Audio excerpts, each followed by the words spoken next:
Dear students, in this module, we'll be continuing with our ongoing chapter 8 of Biology, Cell, the unit of life. Today, we'll be discussing about the prokaryotic cells. The prokaryotic cells, they have, when we use the term that is prokaryote, it basically refers to karyon. This refers to nucleus, and pro means those organisms which have a primitive nucleus. Thus, they have no membrane bound nucleus as well as lack membrane bound cell organelles. They have a primitive nucleus which is circular and that's lying naked in the cytoplasm, which is also referred to as the nucleoid. The prokaryotic cells include the monoerins, basically bacteria, blue-green algae, that is cyanobacteria, PPLO, that is pleuropneumonia-like organisms. They are generally smaller and multiply more rapidly. Like the multiplication time for E. coli is it multiplies every 20 minutes. They vary in their shape and size. The prokaryotic cells, the bacteria, they have four basic shapes. Rod-like, referred to as bacillus, spherical, referred to as coccus, comma-shaped, referred to as vibrio, and if they are spiral shaped, referred to as spirillum. The prokaryotic cells comprise of the cell envelope, which basically consists of the glycocalyx. It includes the cell wall and the plasma membrane, the mesosomes and the chromatophores, nucleoid, the locomotory organ, that's flagella, pili and fimbriae, and ribosomes. Seventh is the inclusion bodies. Talking about the cell envelope is a chemically complex protective covering. It is made of three tightly bound layers. That is the glycocalyx, the cell wall, and the plasma membrane.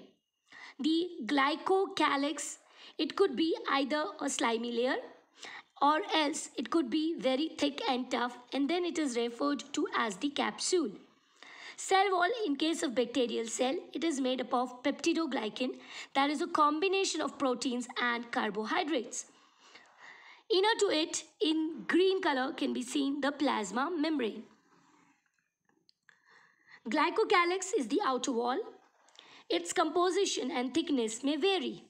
When it is a loose sheet, it is a slime layer, and when it is thick and tough, it is referred to as a capsule. The cell wall in bacteria is made up of peptidoglycan. It is seen in all prokaryotes. It gives shape to the cell and provides structural support to prevent the bacterium from collapsing or bursting. Talking about the plasma membrane, it is the innermost layer which is semi-permeable in nature. It means it will selectively allow certain molecules and ions to pass in and others to move out. It is similar to that of the eukaryotes. In case of eukaryotes, the cell wall, the plasma membrane is made up of proteins and lipids. Depending upon the cell envelope, the bacteria, they could be divided into two categories, the gram-positive and the gram-negative bacteria, depending upon the staining. It was discovered by Hans Christian Gram, and therefore the technique is referred to as gram staining. So the bacteria which retain the gram stain, they are gram-positive, and which do not retain the gram stain and they take up the counter stain, they are referred to as the gram-negative bacteria. So here, when we talk about the gram-positive and the gram-negative bacteria, that is, we will take a Petri plate having the bacterial colonies in it. Firstly, we'll put the primary stain, which is crystal violet. Certain bacteria, they take up the crystal violet and they appear violet in color. They are the gram-positive bacteria. We'll wash it with alcohol and then put a counter stain in the Petri plate, that is saffron in.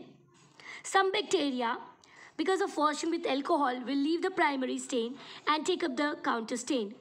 Now the counter stain was taken up by those bacteria in which the peptidoglycan layer, the composition, that means it was not that very tightly packed. So the two bacteria, they differed in the composition of the wall layer, and therefore one took up the primary stain, that is crystal violet and called as gram positive, and the other lost the primary stain and took up the counter stain, that is saffron, and therefore appeared pink.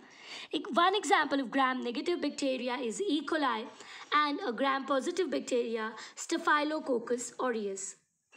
Talking about the mesosomes, they are the infolding or the invagination of plasma membrane.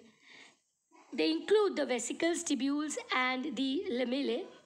And the functions they play is to increase the surface area for respiration and secretion.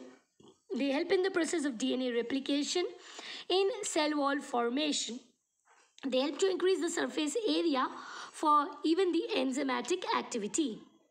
Chromatophores are basically the membranous structures which contain pigment. They are found in certain monerans which are photosynthetically active. They carry out photosynthesis by trapping the light energy. They are autotrophic in their mode of nutrition, like example, cyanobacteria.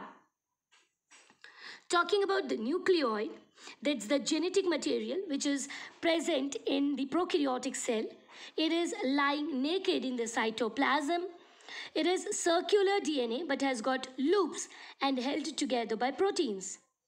Many bacteria have small circular DNA, which is an extra chromosomal genetic material which is referred to as plasmid.